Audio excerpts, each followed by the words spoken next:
নমস্কার বন্ধুরা, সুপ্রিম কোর্টে টেট সংক্রান্ত রিভিউ পিটিশনের যে হিয়ারিং হয়েছে তার ডিটেলস আপনারা অলরেডি জেনে গেছেন।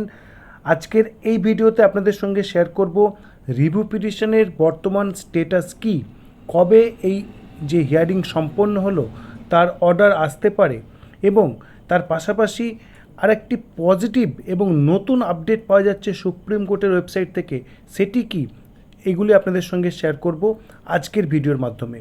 তো চলুন শুরু করা যাক আজকের ভিডিও। প্রথমত আপনারা দেখতেই পাচ্ছেন এখানে যে কেসের স্টেটাস রয়েছে, দেখুন সেখানে কি রয়েছে, পেন্ডিং, এবং যেখানে দেখাচ্ছে hard and reserved order dated 13/26, অর্থাৎ এখানে কিন্তু হার্ড হয়েছে ম্যাটারটা এবং রিজার্ভড হয়েছে।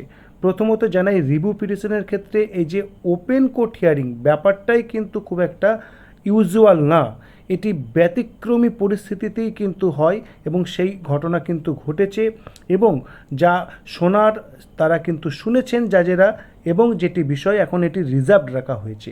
প্রশ্ন হচ্ছে এই রিজার্ভড কতদিনের জন্য? দেখুন এই রিজার্ভড কয়েকদিন থেকে কয়েক সপ্তাহ পর্যন্ত হতে পারে।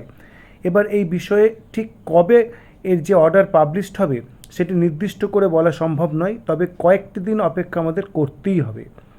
এবার বিষয় হচ্ছে যে এর যে আউটকাম কি হতে পারে। দেখুন এটি প্রথমত ডিসমিসড হয়ে যেতে পারে, সবচেয়ে খারাপ, যেটি হওয়ার সম্ভাবনা খুবই কম। দ্বিতীয়ত হচ্ছে এর যে অর্ডার ছিল সেটি মডিফাই হতে পারে বা ক্লারিফাইড কোনো অর্ডার আসতে পারে। তৃতীয়ত যেটি হতে পারে সেটি হচ্ছে নোটিশ ইস্যু করে আরও হিয়ারিংয়ের জন্য কিন্তু ম্যাটারটা যেতে পারে। তো এর কি আপডেট আসে সেটির দিকে অবশ্যই আমাদের নজর রাখতে হবে। এবার আপনাদের সঙ্গে দেখাবো যে দেখুন এর যে লিস্টিং ডেট এখানেও কিন্তু শো করছে হার্ড অ্যান্ড রিজার্ভড। তারপরে আপনাদের সঙ্গে নতুন যে বলছিলাম যে আপডেট, এবং যেটি অবশ্যই পজিটিভ আপডেটই বলতে হবে, কারণ দেখুন এখানে state of Karnataka versus Anjuman Ishaat Taleem trust, অর্থাৎ স্টেট অফ কর্ণাটকা এই সর্বপ্রথম রিভিউ পিটিশনে কিন্তু অংশগ্রহণ করলো, কিন্তু অনেক পরে। দেখুন 12ই মে 2026 তারা রিভিউ পিটিশনস ফাইল করেছেন, যেটি বর্তমানে পেন্ডিং দেখাচ্ছে। মনে রাখবেন এই রিভিউ পিটিশনের হিয়ারিং কিন্তু আজকের যে হিয়ারিং হয়েছে তার সঙ্গে ইনক্লুডেড ছিল না, অর্থাৎ এটি আলাদা করে যে হিয়ারিং হবে কি না সেটি কিন্তু অবশ্যই একটি কৌতূহলের বিষয়।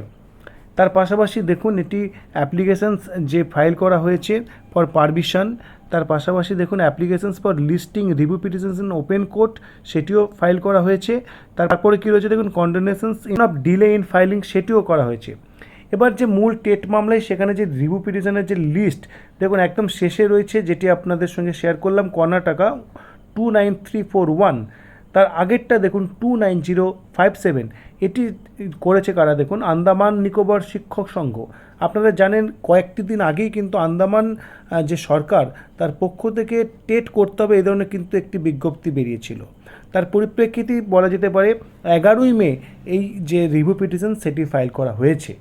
এবং অবশ্যই এখন যেটি বিষয়, এই আন্দামান নিকোবরের শিক্ষক সংঘ এবং যে কর্ণাটকা এই দুটি রিভিউ পিটিশনের যে হিয়ারিং সেটি কিন্তু আজকে হয়নি, এর হিয়ারিং কবে হবে সেদিকেও কিন্তু নজর রাখতে হবে এবং এটির কি আউটকাম হয় সেদিকেও আমাদের নজর থাকবে।